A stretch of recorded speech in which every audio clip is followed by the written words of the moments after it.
हमारे यहाँ कहावत है देहात में कि बफेलो भैंस अपने रंग को देखती नहीं है और छाते को देखकर वो बिदकती है। यही हाल राहुल बाबा का है कि जो वोट चोरी की बातें करते हैं, जो संविधान की बातें करते हैं।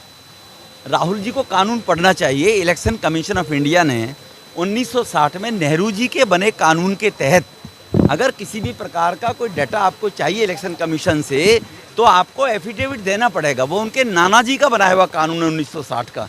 तो स्वाभाविक रूप से संविधान को ब्रेक करने का राहुल जी काम कर रहे हैं कि वो एफिडेविट दें और डाटा लें। नंबर 2, राहुल जी को चाहिए कि देखना चाहिए कि जो इलेक्शन कमीशन का डाटा है वो ऑनलाइन कोई भी वोटर अपना आईडी उसमें अगर डालेगा नंबर, तो उसका वोट पता लग जाएगा कहाँ है कहाँ नहीं है। वो हार्ड कॉपी की बातें करके, सॉफ्ट कॉपी की बातें करके गरीब लोगों को भटकाना चाहते हैं।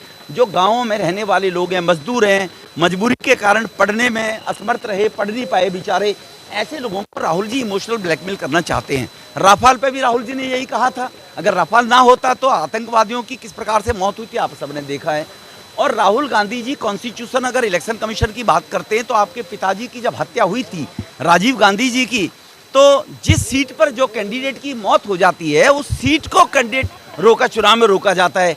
लेकिन कांग्रेस ने तो इलेक्शन कमीशन को हाइक करके और 21 दिन तक इलेक्शन को, पूरे देश के इलेक्शन को पीछे हटवा दिया। राहुल गांधी जी की अर्थियां लेकर घूमे थे। जिस प्रकार से 84 में इंदिरा जी की डेथ के बाद इन्होंने सिंपैथी वोट मिला था, हम ये नहीं कहते गलत हत्या हुई इंदिरा जी की, आतंकवादियों ने मारा, लेकिन राहुल गांधी जी को ये पहले अपना इतिहास पढ़ना चाहिए। वो कॉन्स्टिट्यूशन को पढ़ते तो है नहीं। और किसी ने कहा कौवा कान ले गया, कौवे के पीछे भागे फिरते रहते हैं। अरे भाई, पहले कान तो देखो है कि नहीं है। तो कॉन्स्टिट्यूशन ऑफ इंडिया जो है उसके तहत जो संविधान में है उस प्रोविजन का इलेक्शन कमीशन बार बार उनको कह रहे हैं तो उसका पालन करें। अब उनके पास कुछ है नहीं, इसलिए वो ये सोचते हैं कि किस रास्ते से जाएं, कैसे अपनी प्रेजेंस शो करें। तो वो खानदान प्रेजेंस शो करने के लिए ये बातें करते रहते हैं।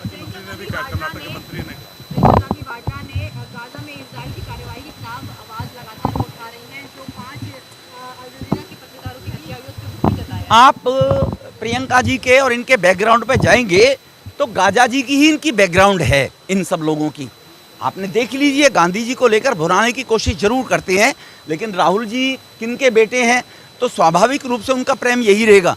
और उनकी माता जी जब आतंकवादियों की मौत पर आंसू बहाती है, जो बटला हाउस में एनकाउंटर हुआ था, तो जब उनकी माता जी के आंसू आतंकवादी के एनकाउंटर पे आएंगे तो प्रियंका जी की स्वाभाविक डीएनए वही है, तो उस प्रकार से उनको गाजा की ही प्रॉब्लम नजर आएगी।